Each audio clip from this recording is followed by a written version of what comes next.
National income के unit के बारे में। नेशनल इनकम की यूनिट जो है पूरी की पूरी 10 मार्क्स की है। सबसे इंपॉर्टेंट यूनिट के अंदर जो चीज़ आती है वो आती है कि इसमें न्यूमेरिकल पोर्शन की बात करते हैं। तो जनरली बच्चा क्या करता है, जब इस यूनिट को स्टार्ट करता है तो नेशनल इनकम की थ्योरी पढ़नी स्टार्ट करता है। मेरा मानना है, और पिछले 15 साल से मैं बात बता सकता हूँ आपको, कि इसमें आपको थ्योरी की समझ अगर नहीं भी है तो भी आप नेशनल इनकम के न्यूमेरिकल्स अटैम्प्ट कर सकते हैं। क्यों? क्योंकि 10 मार्क्स की यूनिट है as per the current syllabus. तो करंट सिलेबस के हिसाब से अगर बात करें तो 10 मार्क्स यूनिट है और 6 मार्क्स का एक अकेला न्यूमेरिकल्स कवर कर देता है। और 3 नंबर का जो टॉपिक है वो रियल जीडीपी, नॉर्मल जीडीपी में से या किसी थ्योरी के हिस्से में से पूछा जाता है और एक एमसीक्यू पूछा जाता है। तो आप सोच के देखोगे कि यानी कि यूनिट अंडरस्टैंडिंग के हिसाब से बहुत इंपॉर्टेंट हो गई है। अब आप जब बुक्स के हिसाब से आते हो तो आपके पास 3 या 4 चैप्टर मिलते हैं जिस भी रिस्पेक्टेड ऑथर्स की बुक आप फॉलो करते हो, इवन मेरी ही क्यों ना फॉलो कर रहे हो आप सब।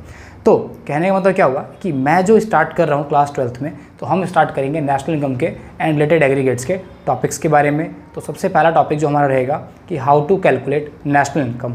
आप सोच रहे होगे कि नेशनल इनकम कैलकुलेट करना कितना टफ होगा, बिल्कुल भी नहीं है ऐसा। नेशनल इनकम कैलकुलेट करना बहुत ही ज़्यादा आसान है, बट उसके लिए क्या है, आपको ईमानदारी से चीज़ें फॉलो अप करनी पड़ती है और डिसिप्लिन के साथ चीज़ें करनी पड़ती है। ऐसा नहीं हो सकता कि आप ये पूरी वीडियो देखो और आपको नेशनल इनकम कैलकुलेट करना नहीं आए। ये मैं आपसे प्रॉमिस के साथ कह सकता हूँ कि अगर आप ये पूरा लेक्चर देखते हो तो डेफिनेटली थोड़ा टाइम ही लगेगा आपका और थोड़ा मोबाइल डाटा ही लगेगा, बट हाँ, इसके बाद आपको नेशनल इनकम आ जाएगी फाइंड आउट करनी।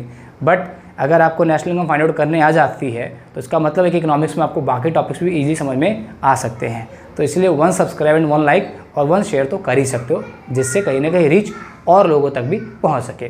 तो बात करते हैं हम नेशनल इनकम की कैलकुलेट करने के बारे में। तो नेशनल इनकम जब हम कैलकुलेट करने जाते हैं तो आपको लगता होगा कि नेशनल इनकम क्या है, कि केवल एक बुक का कॉन्सेप्ट है। नहीं, ऐसा नहीं है।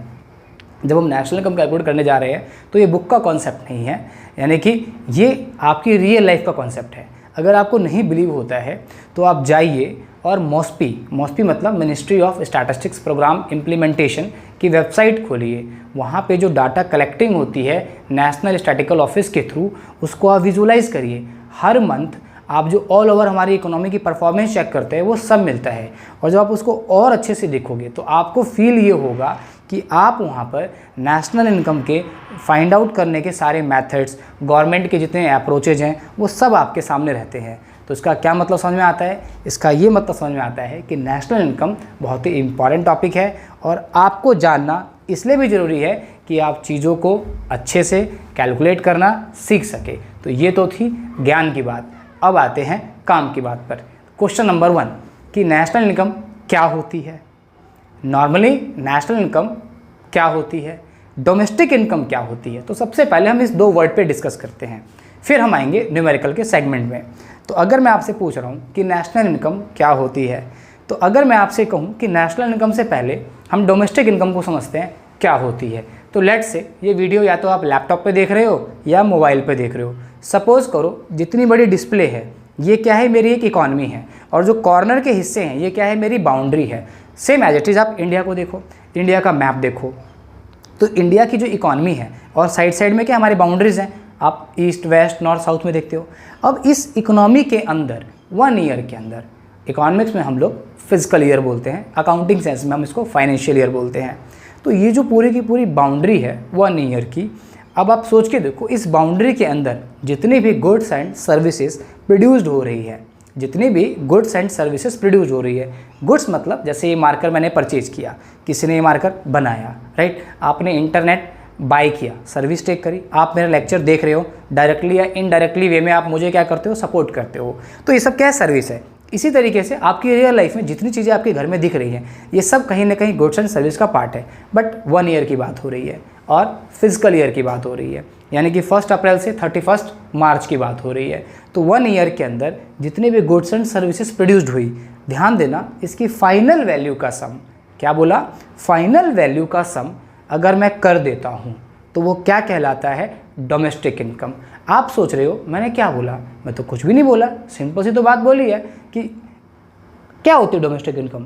तो यानी कि एक इकॉनमी के, राइट, एक इकॉनमी की डोमेस्टिक टेरिटरी के अंदर जो भी गुड्स एंड सर्विसेज प्रोड्यूस्ड हो रही है 1 ईयर के अंदर या फिजिकल ईयर के अंदर, उनकी फाइनल वैल्यू का सम क्या कहलाता है, डोमेस्टिक इनकम कहलाती है। बहुत आसान है, राइट। अब बात करते हैं नेशनल इनकम की। तो नेशनल इनकम क्या होती होगी, कॉमन सी बात है। लाइक हमारे इंडिया के अंदर बहुत सारी चीज़ें बाहर से आती हैं और इंडिया से बहुत सारी चीज़ें बाहर जाती है, but it is a part of export and import. But जब हम नेशनल इनकम कंसीडर करते हैं तो इसकी ट्रीटमेंट अलग होती है, वो हम फर्दर किसी लेक्चर में बात करेंगे। फिलहाल बात करते हैं तो हम में से कुछ लोग फॉरेन कंट्री जाते हैं पढ़ने के लिए, फॉरेन से सर्विस लेते हैं, फॉरेन के जो इन्वेस्टर्स होते हैं वो इंडिया में इन्वेस्ट करते हैं, इंडिया में आकर प्रॉपर्टी परचेज करते हैं। तो कहीं ना कहीं हमारे यहाँ से लोग जॉब करने जाते हैं, वहाँ से लोग जॉब करने यहाँ आते हैं, राइट। हम में से बहुत सारे लोग मेडिकल ट्रीटमेंट के लिए जाते हैं, लाइक टूरिज़्म पर्पज़ के लिए जाते हैं, वहाँ पर इन्वेस्टमेंट करने के लिए जाते हैं। सो इस तरह की एक्टिविटीज़ हो रही है। तो डोमेस्टिक इनकम और नेशनल इनकम में मीनिंग क्या हुआ? तो सिंपल सा मीनिंग है कि मोबाइल के डिस्प्ले से मैं बाहर आ गया ऐसे करके, राइट। तो जब मैं मोबाइल के डिस्प्ले से एकदम से बाहर आ गया तो वो क्या हो गया? National income. क्या बोल रहे हो? बिल्कुल सही बोल रहा हूँ, यानी कि हमने बाउंड्रीज खोल दी हैं। तो कहने का मतलब क्या हुआ कि फैक्टर इनकम फ्रॉम अब्रॉड, यानी कि पैसा बाहर से आ रहा है और पैसा बाहर को जा रहा है। यानी कि अगर डोमेस्टिक इनकम के अंदर पैसा विदेश से कितना आपकी कंट्री में आया और फॉरेन को कितना पैसा आपने बाहर भेजा, इसे और अगर हम ऐड या सब्ट्रैक्ट कर दे तो वो नेशनल इनकम कहलाती है। बहुत आसान है आपके लिए। तो नेशनल इनकम कैलकुलेट करना क्यों ज़रूरी है?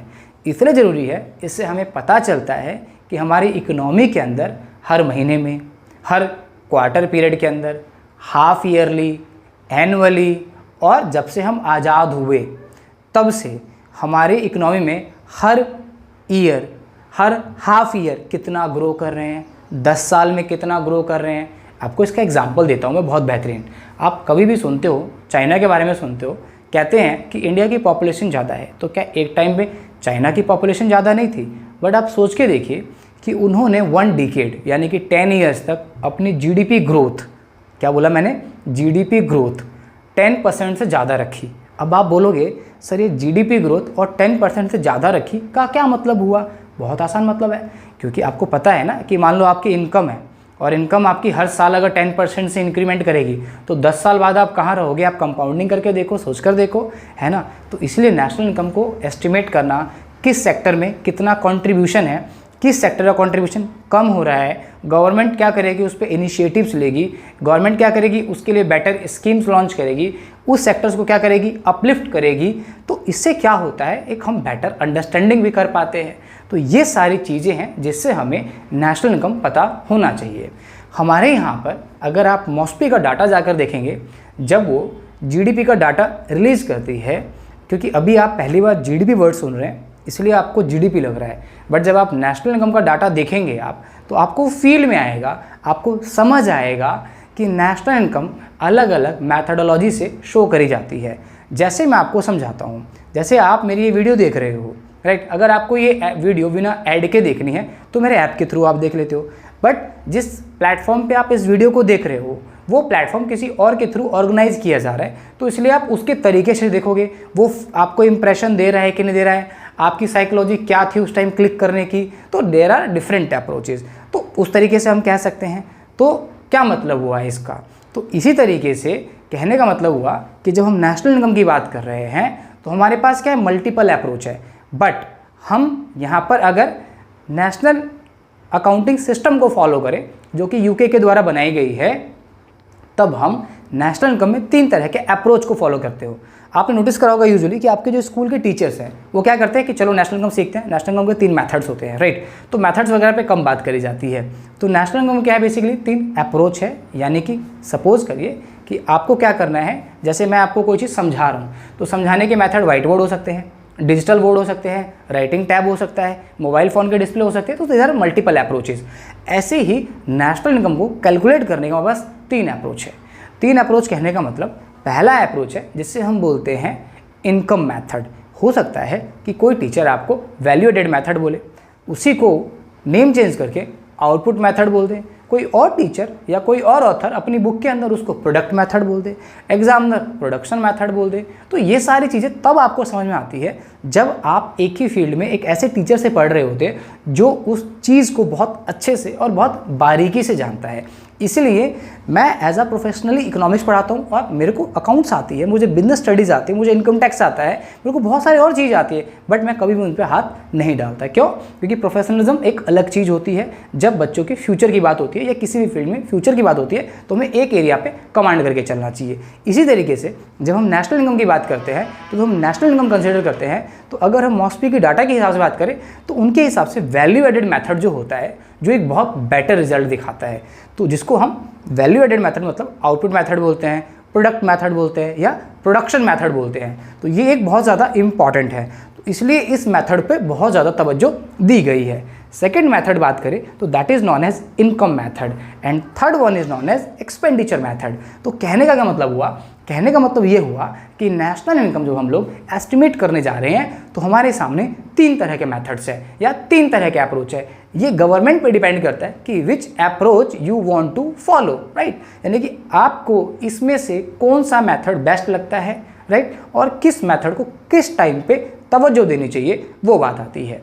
तो सिंपल सी बात है कि अगर गवर्नमेंट के पॉइंट ऑफ व्यू से बात करी जाए तो 3 मेथड्स आपके सामने।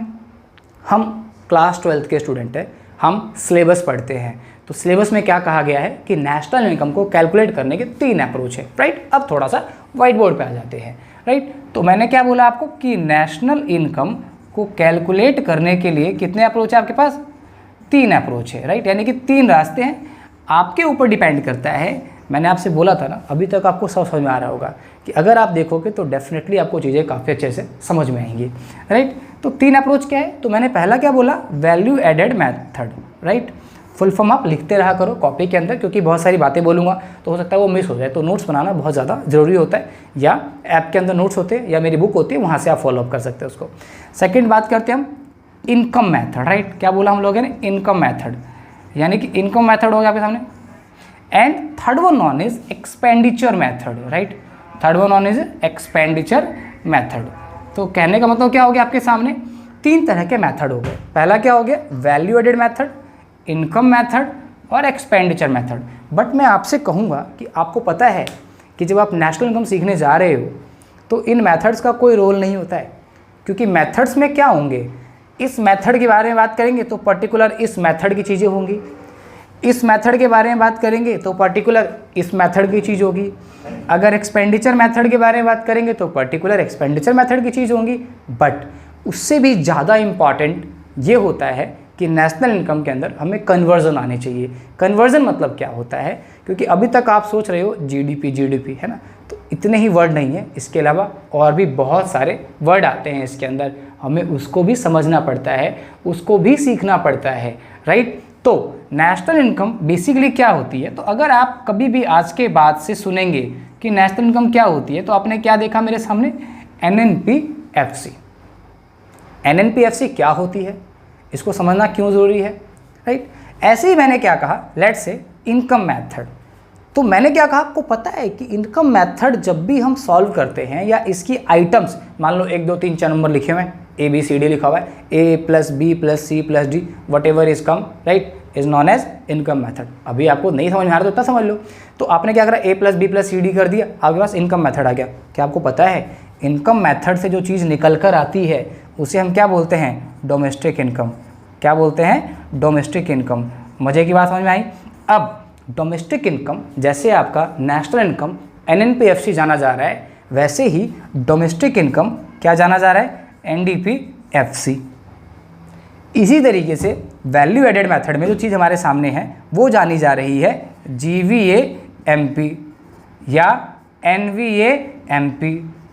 इसी को हम और क्या बोल सकते हैं? सम ऑफ GVA-MP। क्योंकि आपको लग रहा है कि बहुत टिपिकल है, बहुत डिफिकल्ट है, नहीं, वो आपने सुना ना, करत करत अभ्यास के जड़मती और सुजान, वो वाली कहानी है। एक्सपेंडिचर मेथड से क्या आता है? तो GDP-MP, NDP-MP। गजब की बात क्या समझ में आई यहाँ पर कि अभी तक ज़िंदगी में हमें लगता था कि जो भी है वो केवल GDP है, बट आपने क्या देखा? NNP-FC, GDP-MP, GDP-FC। तो कहने का तो चीज़ें बदल गई ना, चीज़ें चेंज हो गई ना। तो कहने का मतलब हमने क्या सीखा अभी तक? हमने ये सीखा कि डोमेस्टिक इनकम का मीनिंग क्या होता है, नेशनल इनकम का मीनिंग क्या होता है। नेशनल इनकम कैलकुलेट करने के 3 अप्रोच है, किसी भी एक अप्रोच को आप फॉलो कर सकते हैं। एग्जामिनर किसी भी एक मेथड को टारगेट करता है, बट जब से पेपर बहुत सारे बनते हैं तो 6 पेपर हैं ऑलमोस्ट, तो 6 पेपर में हर पेपर के अंदर एक मेथड कवर किया जाता है। वो बात की बात है, वो एग्जामिनेशन बाद में बात करेंगे, एग्जामिनेशन के बारे में जब बात करेंगे। तो वैल्यू एडेड मेथड की अगर मैं बात कर रहा हूँ आपसे, तो आपको समझ में आया कि इससे क्या चीज़ निकल के आ रही है, जीवीएमपी या एनवीएमपी। अब आप नोटिस करो कि कितने सारे वर्ड आपके सामने अलग आ गए। तो अगर मैं स्टार्टिंग करूँ तो नेशनल इनकम का मतलब नेशनल इनकम नहीं होगा। अब से और अभी से ये बात आप दिमाग में बिठा लो कि नेशनल इनकम का मतलब एनएनपीएफसी होता है, जितनी जल्दी हो सके इस बात को यहाँ पर घुसा लो अच्छे से। डोमेस्टिक इनकम का मतलब एनडीपीएफसी होता है, एनडीपी नहीं होता है, एनडीपी एट एफसी। इसी तरीके से एक्सपेंडिचर मेथड से क्या निकल के आएगा, जीडीपी या एनडीपी। जीवीएमपी से क्या निकल, मतलब आपको कहा जाता है ना पहली क्लास में कि काउंटिंग सीख लो, तब आपको समझ आना कि काउंटिंग सीखने के बाद इतनी चीज़ें ऐड होती हैं। तो अभी बेसिक चीज़ ये है, ठीक है, यहाँ तक बात समझ में आ गई आप सबको अच्छे से। तो अब हम बात करेंगे कन्वर्जन के बारे में। तो कन्वर्जन के बारे में जब हम बात करने जा रहे हैं तो उसके अंदर बहुत सारी चीज़ें आएंगी। यहाँ तक आप इसको पहले क्या करो, नोट डाउन कर लो, फिर मैं आगे चलूँगा इसके आगे, राइट। बात करते हैं कन्वर्जन के बारे में। तो कन्वर्जन का मीनिंग क्या होगा यहाँ पर, तो हम पहले उसको समझते हैं और सबसे पहले हम जो नॉमिनी कल्चर है बेसिकली नेशनल इनकम अंदर कि क्या क्या होते हैं उसको समझते हैं और उसके एग्रीगेट्स क्या क्या होते हैं। क्योंकि मेथड्स तो आपको एक एक लेक्चर में समझ में आ जाएगा, अगर ठीक से हम 40-50 मिनट कवर करेंगे तो एक एक लेक्चर आपको समझ में आ जाएगा। बट कन्वर्जन अगर आपको समझ में नहीं आए एक बार, तो वो आप मेथड से कोई चीज़ अगर आप निकाल भी लोगे तो आपको बहुत ज़्यादा दिक्कत आने वाली है। तो बेसिकली होता क्या है इसके अंदर, तो बात करते हैं इसमें, जैसे कि बात करते हैं जीडीपी, राइट। तो जीडीपी मतलब जीडीपी नहीं होता है, मैं फिर से बता दूँ। फिर बात करेंगे हम यहाँ पर एनडीपी, राइट, एनएनपी, होप कि आप समझ रहे हैं अच्छे से। फिर जीएनपी। तो आपने क्या देखा कि यहाँ पर क्या है, टर्मिनोलॉजी है। इसके बाद जीवीए, उसके बाद एनवीए। तो बेसिकली हमारे पास क्या है, GDP, NDP, NNP, GNP, GVA, NVA. तो ये ना कई बार बच्चे के दिमाग में आता है कि क्या मैं इसको आगे पीछे कर सकता हूँ, नहीं, बिल्कुल नहीं करेंगे, ये ऐसे ही रहते हैं, ध्यान रखना इस चीज़ को, ठीक है। तो अब आप नोटिस करो कि ये हो गया मेरा 1, ये हो गया 2, ये हो गया 3, ये हो गया 4, ये हो गया 5 और ये हो गया 6, राइट। तो जीडीपी नहीं होता है। जीडीपी हमेशा दो तरीके से दिखेगा आपको, कैसे कैसे, तो जीडीपी एमपी, जीडीपी एफसी। तो अब इसके बाद आप समझ में आ गया कि जो बाकी जितने भी टर्म्स हैं, लेट्स से मैं कहता हूँ एनडीपी के बारे में, तो एनडीपी भी क्या होगा, एनडीपी एमपी, बोलोगे आज आप मेरे साथ क्लास के अंदर, ठीक है, एनडीपी एफसी। इस तरीके से एनएनपी क्या होगा, एमपी, एनएनपी एफसी। ऐसे ही जीएनपी भी क्या होगा, दो तरीके से होगा, जीएनपी एमपी और जीएनपी एफसी, राइट। इसी तरीके से जो जीवीए वो भी दो तरीके से होगा, कैसे, तो जीवीए को भी यहाँ पर ले आते नीचे, GVA MP, GVA FC, right. और एनवीए भी दो तरीके से होगा, एनवीए एमपी, राइट, और एनवीए एफसी, डन। तो कहने का मतलब क्या हुआ, कितने सारे टर्म्स हो गए। तो अब आप सोचकर देखो कि इतनी सारी चीज़ें आपको कैलकुलेट करनी हो और आप अगर इस टॉपिक को रटना स्टार्ट करोगे तो कितना कॉम्प्लिकेटेड होगा। मेरी प्रीवियस की वीडियोस पढ़ी हैं कन्वर्जन की, राइट। क्योंकि अब उसका लॉजिक क्या है कि वो वीडियो तो है नहीं सर्च इंजन में अब, क्योंकि यूट्यूब के एल्गोरिदम चेंज होते रहते हैं, तो हमें भी चेंज होना पड़ेगा और शायद आप भी चेंज हो रहे तो थोड़ा स्टाइल भी चेंज करना पड़ेगा, है ना। तो कहने में तो क्या है कि आपको उस तरीके से समझना पड़ेगा चीज़ों को, ठीक है। तो इसको अब अच्छे से देखना जिससे ये भी सर्च इंजन में जल्दी से जल्दी आ जाए वॉच टाइम के हिसाब से, ठीक है। तो अब यहाँ पर अल्टीमेटली कितने टर्म्स हो गए, 12 टर्म्स हो गए आपके पास। क्या क्या हुआ, GDP, GNP, NDP, right, NNP, तो ये टर्म्स हो गए हमारे पास। अब ये सारी चीज़ें क्या इस तरीके से हैं, तो अब आप सोच रहे हो क्या इनको याद करना पड़ेगा, बिल्कुल नहीं, अपने आप याद हो जाएंगे आपको प्रैक्टिस के साथ साथ, ठीक है। मेरी बुक्स में ऑलमोस्ट 120 के करीब मेरे क्वेश्चंस हैं, तो मेरे को जब भी टाइम मिलता है तो जब हम क्लास क्वेश्चंस करेंगे तो क्लास में क्वेश्चंस भी डिस्कस करेंगे अच्छे से, ठीक है। तो अब आप देखिएगा कि जीडीपी एमपी, राइट। तो आप नोटिस करो कि जो वर्ड है वो वर्ड कैसे हैं यहाँ पर, ठीक है, और वर्ड का मीनिंग क्या चल रहा है यहाँ पर, ठीक है, और इनकी फुल फॉर्म हम लोग कैसे बना सकते हैं। तो कुछ ज्ञान समझो, जब भी आज से आप जी देखोगे, बहुत अच्छे से लिखना और बहुत अच्छे नोट्स बनाना है इसके, ठीक है। जब भी आप जी देखोगे तो क्या दिखेगा, ग्रॉस, मतलब ग्रॉस ही बोलेंगे। जब भी आप डी देखोगे तो क्या दिखेगा आपको, डोमेस्टिक। जब भी आप एन देखोगे तो एन तो सर 2 बार दिख रहा है, अगर आप नोटिस करो इसके अंदर तो एन फर्स्ट पे भी है और मिडल पे भी है। तो अगर एन फर्स्ट पर है, हमेशा है, ये यूनिवर्सल रूल है, ध्यान रखना, तो क्या होगा, नेट। और एन अगर मिडल में है तो क्या हो जाएगा, नेशनल। यानी कि एन अगर मिडल में टर्म में आएगा तो कैसे रीड करोगे, नेशनल। फिर क्या वर्ड दिख रहा है आपको, पी। तो पी का मतलब क्या हो गया, प्रोडक्ट। यानी कि एक तरीके से प्रोडक्ट जब आप बेचोगे तो प्रोड्यूसर को तो इनकम ही होगी ना उससे। और क्या दिखा आपका, वी। तो वी मतलब क्या हो गया, वैल्यू। ए में क्या दिखा आपको, एडिशन। उसके बाद क्या दिख रहा है आपको अलग, तो एक चीज़ दिख रही है एमपी। अच्छा, आपको सबके मतलब भी समझ में आएंगे, ये नहीं कि इसका मतलब नहीं बात करेंगे, सबको समझ में आएगा, बट थोड़ा सा पेशेंस रखना पड़ेगा। एमपी मतलब क्या हो गया, मार्केट प्राइस। कोई भी चीज़ समझ में नहीं आए तो क्या करो, उसको थोड़ा बैक करके देख लो। एफसी, क्योंकि मैं कई बार बहुत फास्ट निकल जाता हूँ, एफसी मतलब फैक्टर कॉस्ट, बट नॉलेज पूरा मिलेगा, डोंट वरी, ठीक है। तो क्या अब आप मेरे साथ फुल फॉर्म नहीं बना सकते हो, यस डेफिनेटली बना सकते हो। कैसे, अब मैं आपसे पूछूं कि अगर जो जीडीपी एमपी है तो इसकी फुल फॉर्म क्या होगी, तो जी मतलब ग्रॉस, डी मतलब डोमेस्टिक, पी मतलब प्रोडक्ट, एमपी मतलब मार्केट प्राइस। तो फुल फॉर्म क्या हुआ, एक मैं लिख देता हूँ, ग्रॉस डोमेस्टिक, बोलो ना, मैं सुन रहा हूँ, विजुअलाइज करूँगा जब तुम बोलोगे तो, ठीक है। Product, gross domestic product at market price. कितना आसान है, यस और नो, यस। अब मैं आपसे बोलूँ जीडीपी एफसी, फुल फॉर्म बोलो। जी मतलब ग्रॉस, डी मतलब डोमेस्टिक, पी मतलब प्रोडक्ट, एफ मतलब एफसी मतलब factor cost. Full form, yes, gross domestic product at factor cost. अब NDP MP, full form, N बोले तो फर्स्ट पे, नेट, डी बोले तो बोलो ना डोमेस्टिक, पी बोले तो प्रोडक्ट, शाबाश, एट मार्केट प्राइस। कैसे, एमपी मतलब मार्केट प्राइस, राइट। अब ऐसे ही एनडीपी एफसी, एन बोले तो फर्स्ट पर है नेट, डी बोले तो डोमेस्टिक, पी बोले तो प्रोडक्ट, एफसी बोले तो फैक्टर कॉस्ट, शाबाश। अब एनएनपी एमपी, तो पहला एन नेट, नेशनल नहीं, नेट, मिडल वाला एन शाबाश नेशनल, तो नेट नेशनल, पी बोले तो प्रोडक्ट, प्रैक्टिस करनी है ऐसे आपको, एट मार्केट प्राइस। तो क्या बना, net national product at market price. फिर NNP FC, net national product at factor cost, शाबाश। फिर जीएनपी एमपी, ग्रॉस, एन मतलब शाबाश, जिन्होंने नेट बोला वो फिर से ट्राई करेंगे, जिन्होंने नेशनल बोला very good, gross national product at market price. GNPFC, gross national product at factor cost. आया मजा, यस।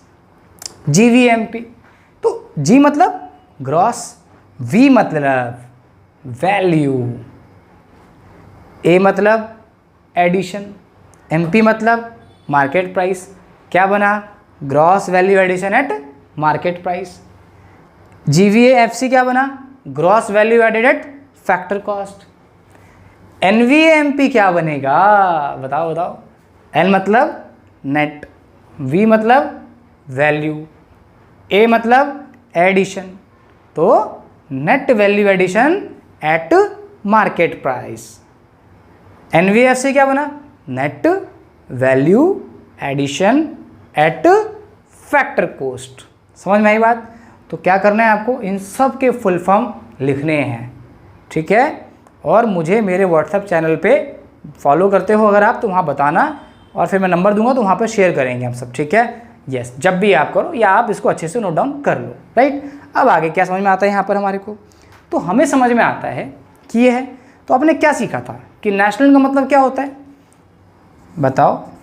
पहले क्लास में बताया था ना, जैसे स्टार्ट हुई थी क्लास बताया था NNPFC, तो हमेशा क्या हो गया इसका मतलब नेशनल इनकम। और NDPFC क्या बताया था, इसको हम क्या बोलेंगे, डोमेस्टिक इनकम। ये दो बात यहाँ से आप याद रख लो। अगर ये दो बात आपने यहाँ से याद रख ली और आपने फुल फॉर्म बनाना सीख लिया, तब हमारा अगला स्टेप है कन्वर्जन का। कन्वर्जन मतलब क्या है तो समझते हैं। जैसे आपने सपोज करो नेशनल इनकम को एस्टिमेट करने के 3 मेथड है, valuated method, income method, expenditure method. तो आपको याद होगा मैंने बहुत छोटी सी बात कही थी आपको इनकम मेथड में कि मान लो आपके पास 4 आइटम है A, B, C, D। मैंने क्या बोला था, A + B + C + D 100 add कर दिया, कितना आ गया 400, यानी कि 400। तो ये 400 जो है ये क्या आ गया, डोमेस्टिक इनकम। एम आई राइट, इतना तो विजुअलाइज कर पाओगे ना आप। ये क्या आ गया, डोमेस्टिक इनकम। क्या आ गया डोमेस्टिक इनकम, 400, ठीक है। अब कन्वर्जन क्या है, तो मान लो आपके पास NDPFC आ गई, तो NDPFC से GDPMP, GDPFC, NDPMP, NNPMP, NNPFC, GNPMP, GNPFC, ये सारी चीज़ निकाल सकते हैं हम सिर्फ एक मेथड को समझने से। और कोई ऐसा रूल नहीं जो आपको समझ में नहीं आया उसके अंदर, और मज़ेदार चीज़ है, मज़ा भी आता है करने में। तो डोमेस्टिक इनकम अगर आपके पास निकाल लिया तो क्या आप उससे नेशनल इनकम नहीं निकाल सकते हो, यस। बट डोमेस्टिक इनकम निकालना आप मेथड में सीख जाओगे, बट ये चीज़ नहीं आएंगी तो वो फिर किसी काम का है भी नहीं। ये बात हमें समझ में नहीं आती है खाली। अगर ये बात जितनी जल्दी समझ जाओगे उतना आपको मज़ा आना शुरू हो जाएगा। तो अब क्या करेंगे, इसका हम नेक्स्ट पार्ट फर्दर डिस्कस करेंगे। और अभी हम क्या करते हैं, इसको आप नोट डाउन करो, फिर हम वापस आते हैं कन्वर्जन वाले हिस्से पे, राइट, ओके। अब तो हमने क्या सीखा अभी तक, नेशनल इनकम कैलकुलेट करने के कितने मेथड है, 3 मेथड है। फिर हमने क्या देखा, नेशनल इनकम के जो एग्रीगेट्स होते हैं उन एग्रीगेट्स का फुल फॉर्म कैसे हम बनाना सीखते हैं। पता है आपको, जब भी आप क्लास में कंटिन्यू रहेंगे तो इनकी डेफिनेशन बनाना बहुत आसान है। मतलब कोई भी चीज़ मगअप करने वाली नहीं है, मतलब रॉट अप लर्निंग वाली चीज़ नहीं है। केवल आपको समझना है कि हाँ चीज़ों का यूज है।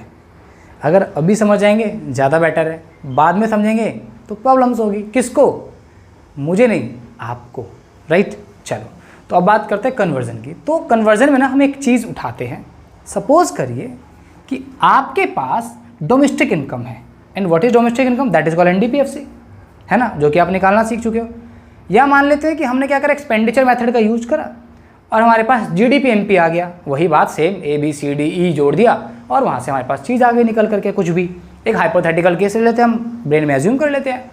तो सपोज करिए कि आपने क्या करा, GDPMP है आपके पास, यानी कि आपने डाटा उठाया, GDPMP आपके पास है, इतना एज्यूम कर लो आप। कितना है, तो लेट से मैंने कहा 500, ठीक है। तो ये मेरी क्या हो गई, आइटम्स हो गए, और ये क्या हो गया, मेरा अमाउंट हो गया जो कि करोड़ में है, ठीक है। हालांकि तो हम ट्रिलियन में हैं। तो GDPMP कितना है, 500, चलेगा, दौड़ेगा। अच्छा, अब आपको क्या कैलकुलेट करना है, NNPFC। ये क्या करना है, कैलकुलेट करना है आपको, राइट। तो that is called net national product at factor cost, ठीक है। तो जब आप NNPFC निकालने जाओगे तो कन्वर्जन का यूज़ करोगे। इसके अलावा और भी इंफॉर्मेशन आपको दी होगी क्वेश्चन के अंदर। लेट्स से मैं कुछ आपको इंट्रोड्यूस करवाता हूँ। जैसे मैंने क्या कहा, डेप्रिशिएशन, ठीक है। तो मैंने कहा डेप्रिशिएशन लेट से मैंने दे दिया 50, सब करोड़ में है, ध्यान रखना। फिर मैंने क्या कहा, इकोनॉमी के अंदर GST, goods and service tax, good and service tax नहीं, गुड्स एंड सर्विस टैक्स 10। भाई गवर्नमेंट आपको क्या करती है, सब्सिडी देती है। जैसे बच्चे गवर्नमेंट स्कूल में पढ़ते हैं तो उनको स्कॉलरशिप मिलती है ना, या बुक्स वगैरह के पैसे मिलते हैं, तो एक तरीके से सब्सिडी है। या मान लो मैं कोई ऐसा प्रोडक्ट बना रहा हूँ जो इकोनॉमी के लिए वेलफेयर है, या मान लो मैं इलेक्ट्रिक व्हीकल बना रहा हूँ, तो गवर्नमेंट क्या कहती है कि भाई इलेक्ट्रिक व्हीकल बहुत बढ़िया चीज़ है, तो आप इनको करो 20,000 की सब्सिडी दे दो। तो 1,20,000 के स्कूटर है तो आपको 20,000 की सब्सिडी मिल गई। इससे क्या होगा, एनवायरनमेंट हमारा प्रोटेक्ट रहेगा। तो लेट से सब्सिडी, ठीक है, वो कितना ले लिया, लेट से 5। अब कॉमन सी बात है नेशनल इनकम निकालेंगे, तो पैसा बाहर से कितना कमाया और कितना गया। तो हम इसको शॉर्ट में क्या बोलते हैं, फैक्टर इनकम। अभी मैं डिस्कस करूँगा अच्छे से। Factor income from abroad, that is called FIFA. और दूसरी चीज़ क्या ले ली मैंने, फैक्टर इनकम टू एब्रॉड। तो फैक्टर इनकम फ्रॉम एब्रॉड ले लो, मैंने कहा आपको लेट से 15, और फैक्टर इनकम टू एब्रॉड मैंने कहा लेट से 8 ले लेते हैं। ठीक है, ये बात हो गई। अब from the given information calculate NNPFC। ठीक है, ये हमें निकालना है। तो अब आप सोच रहे होगे यार सर मजे मजे पता नहीं कहाँ पहुँचा दिया हमारे को, GST भी ऐड कर दिया, डेप्रिसिएशन भी ऐड कर दिया, फीफा फीता सब लिया है। तो अभी यही तो गेम है ना। मैंने क्या बोला था, अगर पूरा लेक्चर आप देखते हो और आप अगर पूरा देखते हो और पूरी क्लास अटेंड करते हो, इज़ इट नॉट पॉसिबल कि आप कन्वर्जन नहीं कर पाओ, राइट? ध्यान देना। तो अब हम जो सीख रहे हैं वो क्या सीख रहे हैं उसको समझो। तो हमारे पास क्या इतनी चीज़ें, तो हम क्या करते हैं, एक बड़ा सा चार्ट बना लेते हैं जी। आप भी कॉपी में क्या करो, कॉपी को वर्टिकल कर लो, फिर कर लो उसको P और MP, ऐसे ही NNPFC। बट मज़े की बात क्या है कि सिर्फ आपको एक ही सीखना है। एक सीख लोगे, मैं अभी आपके सामने सब कुछ बना दूंगा। कैसे, तो समझो। जैसे कि मैं यहाँ पर आप नोटिस करोगे तो मेरे को क्या कैलकुलेट करना है, NNPFC। तो मैंने क्या कैलकुलेट करना है, NNPFC कैलकुलेट करना है। क्या है मेरे पास, GDP MP। हमेशा याद रखो कि जो चीज़ फाइंड आउट करनी है वो लेफ्ट हैंड साइड में रखनी है और जो चीज़ गिवन है उसको राइट हैंड साइड में रखनी है। इसको आप समझ लें अच्छे से। तो NNPFC, तो क्या मतलब हुआ कि आपको फाइंड आउट क्या करना है, तो ये तो G से N पे जाओगे, D से N पे आओगे, P से P पे आओगे, MP से FC आओगे। अभी बहुत सारी चीज़ें पेंडिंग है, बहुत सारी चीज़ें हमें डिस्कस करनी है। इसके लिए हमें क्या करना पड़ेगा, बहुत पेशेंस के साथ समझना पड़ेगा। तो ये चीज़ समझ में आ गई आपको।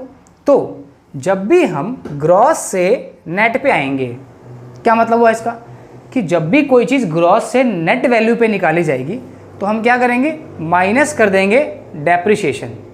अब क्वेश्चन ये उठता है बच्चे के दिमाग में कि सर जी ये बताइए कि जब हम ग्रॉस से नेट निकाल रहे हैं तो डेप्रिसिएशन माइनस क्यों कर रहे हैं। मैं आपसे एक बात पूछूं कि मान लो आपने एक कार खरीदी 10 लाख रुपए की और 2 साल आपने उसको यूज़ कर लिया, तो क्या आपकी जो कार है वो 10 लाख की है क्या? नेट वैल्यू कितनी है? खूब दौड़ाया आपने उसको, खूब हंडाया है रोड पे, तो भैया उसकी वैल्यू भी तो कम होगी ना। क्या लगेगा उस पर, डेप्रिसिएशन लगेगा। डेप्रिसिएशन को और क्या बोलते हैं, तो इकोनॉमिक्स के अंदर हम डेप्रिसिएशन को 5 और नाम के साथ बोलते हैं। क्या क्या, तो पहला तो अपने आप में इटसेल्फ डेप्रिसिएशन हो गया, नॉर्मल वियर एंड टियर हो गया, राइट, करेंट रिप्लेसमेंट हो गया, ऑब्सोलेंस इन कॉस्ट हो गया। समझ में आ रहा है या नहीं समझ में आ रहा है? क्या बोला मैंने, डेप्रिसिएशन को और किन नामों से जानेंगे हम, तो क्या बोला मैंने, इटसेल्फ डेप्रिसिएशन तो हो गया, कंजम्पशन ऑफ फिक्स कैपिटल हो गया, right, normal wear and tear हो गया, ऑब्सोलेंस इन कॉस्ट हो गया और करेंट रिप्लेसमेंट हो गया। यानी कि ये 5 नाम हो गए किसके, डेप्रिसिएशन के अकेले। क्या क्या बोला मैंने। अब इतने नाम के क्या जरूरत है भाई, बिल्कुल ज़रूरत है यार। पढ़ कौन रहा है, हम पढ़ रहे हैं, हमें पता होना चाहिए ना। घर में 5 मेंबर हैं अगर, तो उनके नाम नहीं पता होना चाहिए, बिल्कुल पता होना चाहिए। तो यहाँ अगर याद और रख लेंगे तो कौन सी बड़ी बात है। तो डेप्रिसिएशन के 5 नाम इसलिए भी जरूरी है कि जब एग्जामिनर क्वेश्चन बनाता है तो मान लो वो आपको डेप्रिसिएशन ना दे और उसकी जगह पर आपको गिवन करके लिख कर दे दे करंट रिप्लेसमेंट। आप सोचोगे कि यार मास्टर जी ने तो सिखाया था कि डेप्रिसिएशन होता है, बट उसमें तो है नहीं, अब मैं क्या करूँ इसका। तो भैया कुछ नहीं करोगे, जाके दोबारा पढ़ो 12वीं, है कि नहीं। तो आपकी गलती थोड़ी ना, उसमें मास्टर जी की गलती है कि मास्टर जी ने क्यों नहीं बताया। ठीक है, तो ये 5 हो गए नाम डेप्रिसिएशन के। अब डेप्रिसिएशन में जैसे मैंने आपको एक एग्जांपल दिया है यहाँ पर, तो मैं आपको यहाँ पर एक चीज़ और बता रहा हूँ कि जैसे मैंने आपको कार का एग्जांपल दिया, तो मैंने क्या बोला कि मान लो कोई कार है आपने परचेज करी 10 लाख रुपीज़ की और उसकी जो लाइफ है वो क्या है, 10 ईयर्स की है, तो पर ईयर कितना डेप्रिसिएशन लगेगा। तो सिंपल आप क्या कहोगे कि जितना कॉस्ट है और जितनी लाइफ है उसको डिवाइड कर दो। मैंने क्या बोला, सिंपल मैंने आपसे बोला डेप्रिसिएशन के केस में कि डेप्रिसिएशन इक्वल्स टू क्या हो गया, कॉस्ट डिवाइड बाय लाइफ। अब जो अकाउंटिंग वाले बच्चे होते हैं वो बहुत ब्रिलियंट होते हैं, वो कहेंगे नहीं जी डेप्रिसिएशन को ना क्या होना चाहिए, बिल्कुल स्ट्रेट लाइन मेथड से लगना चाहिए, नहीं जी रिटर्न डाउन वैल्यू मेथड से लगना चाहिए। तो ये सब डिस्कशन के टॉपिक है कि जितनी वैल्यू बच जाती है उस पर लगाएं, राइट। जैसे आप इंटरेस्ट में पढ़ते हो ना, सिंपल इंटरेस्ट लगाएं या कंपाउंड लगाएं, कुछ इस तरीके का सीन है यहाँ पर। तो हमें क्या समझ में आया कि डेप्रिसिएशन कैसे निकाले। तो 10 लाख की क्या थी, गाड़ी थी, और 10 ईयर इसकी 10 ईयर की क्या थी, लाइफ थी। एक बात बताओ, आप नेशनल इनकम कितने साल का निकाल रहे हो, 10 साल का निकाल रहे हो, नहीं ना, 1 ईयर का निकाल रहे हो ना। तो डेप्रिसिएशन अगर आप 1 ईयर का निकालने जा रहे हो तो कितना आया भैया जी, 1 लाख। तो अगर आपने 2 साल गाड़ी खूब हंडाई है तो इस साल कितनी वैल्यू है उसकी, 8 लाख रुपए। सर आप तो ब्रिलियंट हो, कैसे, तुम भी तो हो, तुमने भी तो निकाला है। 1 लाख 2 साल के हो गए तो माइनस कर दिया आपने। बट हम नेशनल इनकम 1 साल का निकालेंगे तो उस ईयर की करंट वैल्यू देखेंगे। समझ में आ गई आप सबको बात।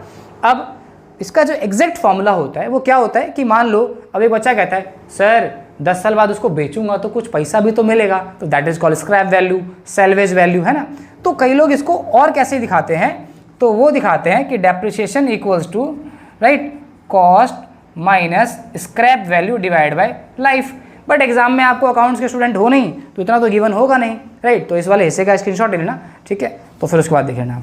तो ये समझ में आ गई बात यहाँ तक। बट जो ऐप में देख रहे हो वहाँ पर फीचर नहीं है स्क्रीनशॉट लेने का, है ना, डाटा प्राइवेसी के चक्कर में। तो डेप्रिसिएशन समझ में आ गया यहाँ पर। तो ये बताओ कि क्या अगर मैं आपसे बोलूँ कि नेशनल इनकम क्या होता है, तो आपने बोला सर एनएनपीएफसी। तो ये अब जैसे कि एनएनपीएफसी और जीएनपीएफसी में क्या डिफरेंस है। अगर एक बच्चे से सडनली मैंने पूछा कि चल बता एनएनपीएफसी और जीएनपीएफसी में क्या फ़र्क है, बच्चा कहता है सर 1 मिनट टाइम दो, मैं ले जा।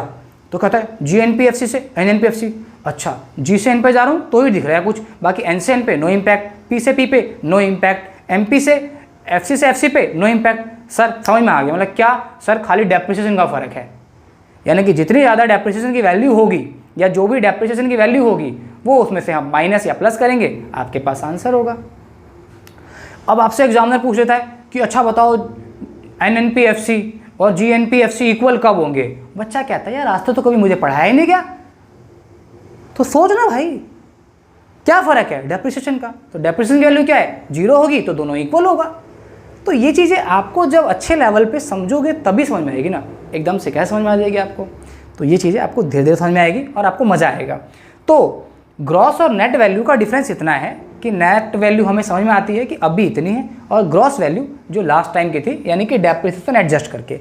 तो अगर मैं आपसे यही बात पूछूं कि नेट से ग्रॉस निकालूंगा तो क्या करूंगा, यस प्लस का डेप्रिसिएशन हो जाएगा, ठीक है। तो इसी तरीके से डोमेस्टिक से नेशनल, अब ये वाला जो टर्म है ना, बच्चे को समझा रहा हूँ मैं, क्लास जब से स्टार्ट हुई है, फिर भी वो बोलेगा सर थोड़ा समझाना कैसे। तो समझो, मैंने आपको समझाया कि डोमेस्टिक इनकम और नेशनल इनकम में केवल और केवल फ़र्क क्या है कि कितना पैसा दूसरी कंट्री से हमारे पास आया और कितना पैसा यहाँ से दूसरी कंट्री को गया, इतना ही तो फ़र्क है, और तो कोई फ़र्क है ही नहीं हमारे पास।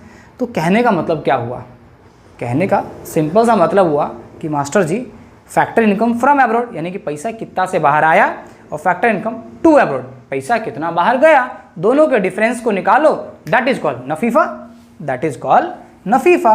तो एक तो हमें डेप्रिसिएशन समझ में आया, राइट, और अगला टर्म क्या समझ में आया, नफीफा।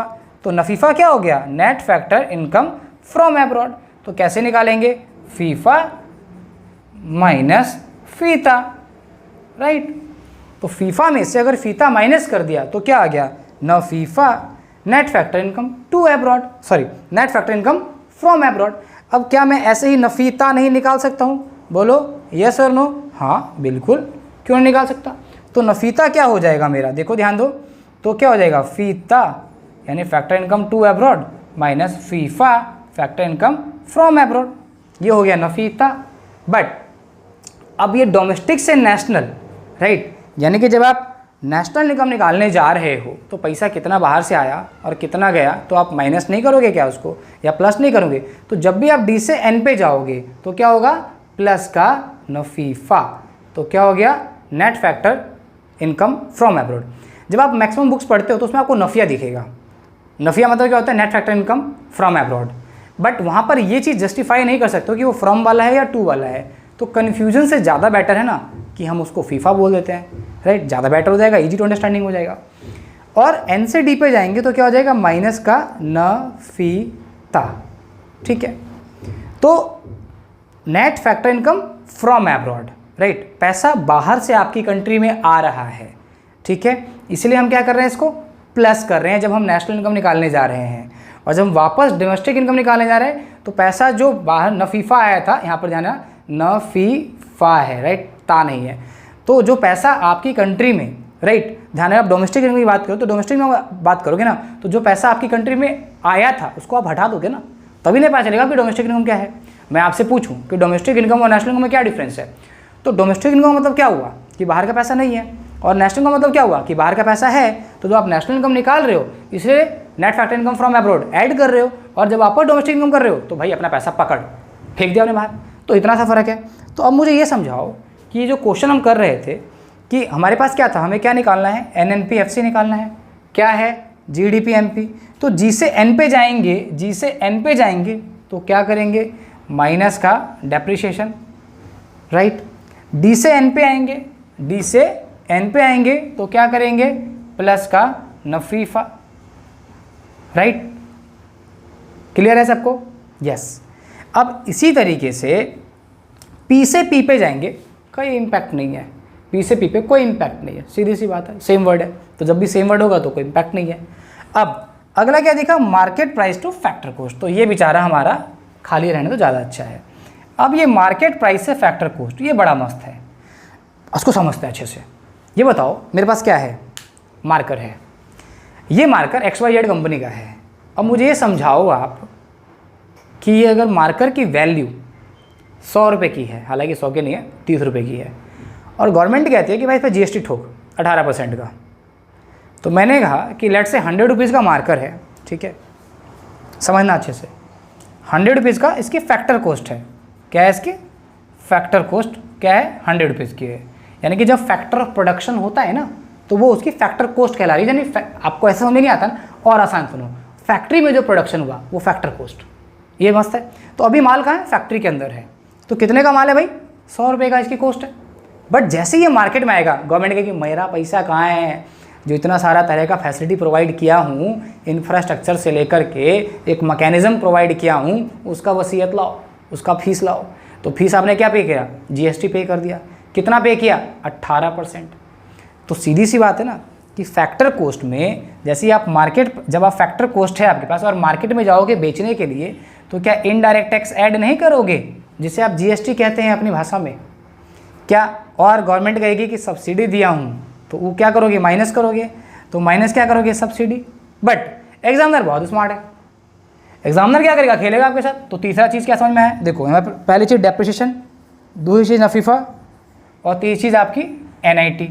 तो NIT क्या हो गया, नेट इनडायरेक्ट टैक्स, तो वो क्या होता है, indirect tax minus subsidy, right. तो यहाँ पर क्या है, प्लस का IT माइनस सब्सिडी है, तो अभी यहाँ पर जो है वो क्या हो गया, आप प्लस का IT माइनस सब्सिडी, यहाँ पर क्या हो गया, NIT। तो अगर आप फैक्टर कॉस्ट से मार्केट प्राइस में जा रहे हो तो इनडायरेक्ट नेट इनडायरेक्ट टैक्स क्या करा आपने, ऐड कर दिया।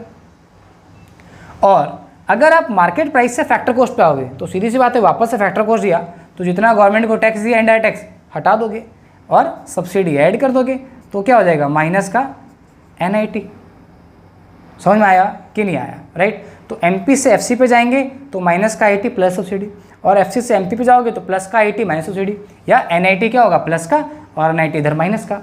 कहने का मतलब क्या हुआ, इसको समझो कि कोई भी चीज़ जब फैक्ट्री के अंदर पड़ी है और माल जब बाहर जाएगा बिकने के लिए तो मार्केट में आ गया, तो मार्केट प्राइस फैक्ट्री के अंदर है। आपके साथ ईजी बोलने के चक्कर में फैक्टर को फैक्ट्री बोल रहा हूँ, तो फैक्ट्री के अंदर है तो फैक्टर कॉस्ट कहलाता है। तो फैक्ट्री से जैसे आप सामान बेचोगे बाहर तो उस पर आपको गवर्नमेंट को टैक्सेस पे करने पड़ते हैं, और गवर्नमेंट अगर कोई सब्सिडी दे रही है तो आप उसे माइनस कर दोगे उसके अंदर। जैसे मैंने आपको इलेक्ट्रिक व्हीकल वाला आपका एग्जाम्पल दिया, ठीक है, जो 1,20,000 का था, 20,000 की आपको सब्सिडी मिल गई आपको। तो कहने का मतलब क्या हुआ, तो आओ फिर से समझते हैं। तो यहाँ पर आपने G से N पे गए माइनस डेप्रिसिएशन, D से N पे गए प्लस का नफीफा, P से P पे नो इम्पैक्ट, MP से FC पे जाओगे तो क्या करोगे। क्वेश्चन ध्यान से देखो, GST गिवन है जो कि इनडायरेक्ट टैक्स है, और सब्सिडी तो गिवन है ही यहाँ पर, राइट। तो क्या करेंगे हम, प्लस का IT, क्या कर रहे हैं, MP से FC पे जा रहे हैं, तो ध्यान दो हम भी गलती करते हैं, माइनस का IT और प्लस का सब्सिडी, MP से FC पे जा रहे हैं, ठीक है, ध्यान देना आप। तो अब बच्चा कहता है कि क्या सर सच में हम इतने आसानी समझ गए? बोला हाँ, देखो करके आओ, पहले करते हैं फिर इस क्वेश्चन को सॉल्व करेंगे। मान लो कि आपके पास इस क्वेश्चन में से कुछ भी उठा लेते एक चीज़, ठीक है। मान लो मैं एक चीज़ उठा लो, बाकी आप प्रैक्टिस कैसे करके मैं समझाऊंगा आपको। मान लो कि आपको सेम क्वेश्चन है और इसमें मैंने एक चीज़ और ऐड कर दी, GNP MP फाइंड आउट करना है, ठीक है। कैसे निकालेंगे हम? तो GNP MP आपको फाइंड आउट करना है, आप बोलना ट्राई करना। क्या है आपके पास? NNP FC। N से G पे जाएंगे, माइनस का डेप्रिसिएशन, बोलो यस और नो। आप देखो N से N पे नो इम्पैक्ट। जब आप नेट से ग्रॉस पे आओगे, राइट, ध्यान देना, आपको क्या निकालना है यहाँ पर? आपके पास क्या है? NNP, मैंने यहाँ पे क्वेश्चन चेंज कर दिया, sorry for that, that was my mistake. NNP FC निकालना, तो N से G पे जाओगे तो आप क्या करोगे? जल्दबाजी कम शैतान का होता है, ध्यान सुनना। तो नेट से जब ग्रॉस पे जा रहे हो तो डेप्रिसिएशन क्या हो रहा है? प्लस हो रहा है। Is it clear? अब ऐसे ही N से N पे जाएंगे, नो इम्पैक्ट। P से P पे नो इम्पैक्ट। FC से MP पे जाओगे तो क्या होगा? FC से MP पे जाओगे तो दो केस है। अगर क्वेश्चन में डायरेक्ट नेट इनडायरेक्ट टैक्स दे रखा है तो उसे यूज़ कर लो, या ऐसे शॉर्ट में दे रखा है तो आप पहचानो उसको। तो क्या हो गया? प्लस का NIT, नेट इनडायरेक्ट टैक्स। क्या न्यू ही कन्वर्जन? यस हो गई। मान लो एक और चीज़ निकालनी है। मान लो मैंने कहा आपको यहाँ पर NDP FC, जो कि डोमेस्टिक इनकम भी है, वो निकालनी है आपको। चलो निकालते हैं, ठीक है। तो NDP FC आपको निकालनी है और क्या है आपके पास? नेशनल इनकम है। लेट्स, क्योंकि हम यहाँ से नेशनल इनकम तो निकाल चुके हैं ना सबसे पहले, 1 2 और 3, ठीक है। तो N से N पे जाओगे, नो इम्पैक्ट। N से D पे जाओगे, अगर आप N से D पे जाओगे तो माइनस का नफीफा, राइट। और P से P पे नो इम्पैक्ट, FC से FC पे नो इम्पैक्ट। तो भैया सीधी सी बात है ना कि किसका इम्पैक्ट है? नफीफा का खाली। तो क्या ये डिफ़िकल्ट है? नहीं। तो इसका आंसर क्या होगा? GDP-MP कितना है? 500। डेप्रिसिएशन कितना है? 50। नफीफा कितना है आपके सामने? बोलो। तो फीफा, अब नफीफा लिखा है ना आपने यहाँ पर, नफीफा लिखा है ना, यहाँ पर एक पॉइंट और ऐड करा दो, ठीक है। तो नफीफा जब लिखा है तो नफीफा का फॉर्मूला क्या होता है? फीफा माइनस फीता, फीफा माइनस फीता। तो फीफा कितना है आपके पास, राइट। तो यहाँ से मैं नफीफा निकाल रहा हूँ, नफीफा, राइट। कितना हो गया आपके सामने? फीफा कितना है? 15 माइनस 8 यानी कि 7। तो कितना आ गया? प्लस का 7। इनडायरेक्ट टैक्स कितना आपके पास? सब्सिडी है, सॉरी GST है 10 माइनस, और प्लस का सब्सिडी कितना है? 5। तो इसे आप सॉल्व करोगे तो NNP FC हो गया। देखते हैं कितने बच्चे आंसर करते हैं इसका, ठीक है। इस तरीके से आप बाकी चीज़ें भी निकाल सकते हो इसके अंदर। बट एक चीज़ मैं आपको स्पेशल बताता हूँ यहाँ से, कि जब भी आपको अगर क्वेश्चन के अंदर नफीता दे रखा है, यानी कि net factor income to abroad दे रखा है, तो जैसे आपने क्या सीखा कि जब भी हम D से N पे जा रहे हैं तो यहाँ पे नफीफा है प्लस, तो नफीता क्या हो जाएगा? माइनस, ठीक है। और अगर N से D पे जा रहे हैं, अगर क्वेश्चन में नफीफा दे रखा है तो प्लस का क्या हो जाएगा? नफीता, ठीक है। तो ये चीज़ आप ध्यान रखेंगे क्वेश्चन के अंदर जब भी आपको दे रखा होगा। बट कई बार क्या होता है कि मान लो आपने क्वेश्चन किया तो डोमेस्टिक से नेट से, जैसे कि यहाँ पर कह रहा हूँ डोमेस्टिक से नेट पे आप जा रहे हो, तो आपको पता है कि क्वेश्चन में नफीता दिया गया है जान करके, क्योंकि क्वेश्चन एग्जामिनर को पता है क्या फंसोगे, net factor income to abroad.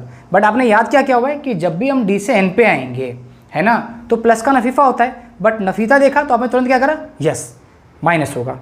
Minus किया, अब वो क्या करेगा? वो डिजिट भी माइनस में दे देगा।